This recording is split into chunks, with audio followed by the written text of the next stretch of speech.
Yes, this is Laurie-Anne, who has just come back for her third day on the Permanent Makeup Startup course to do some live model training. So Laurie-Anne, we had a busy day today. Yep. And this morning we had your first brow modelling.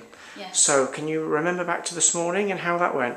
It went good. Yeah, she had previously been somewhere years ago, but it had gone.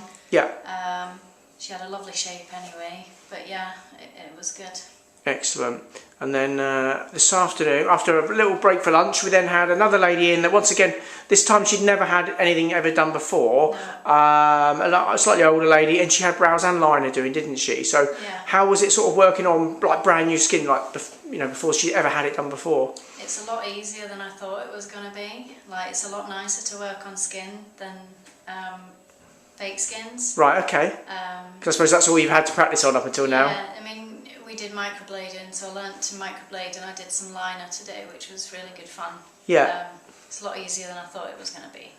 And obviously coming from a completely non-beauty background with no Yeah. real beauty experience, you sort of took to it like a duck to water. Yeah, I've not done a bad job. Excellent. And why do you think that is? How do you think you got so confident sort of working on someone for the first time? Obviously Katy, she's just made me feel at home, at ease.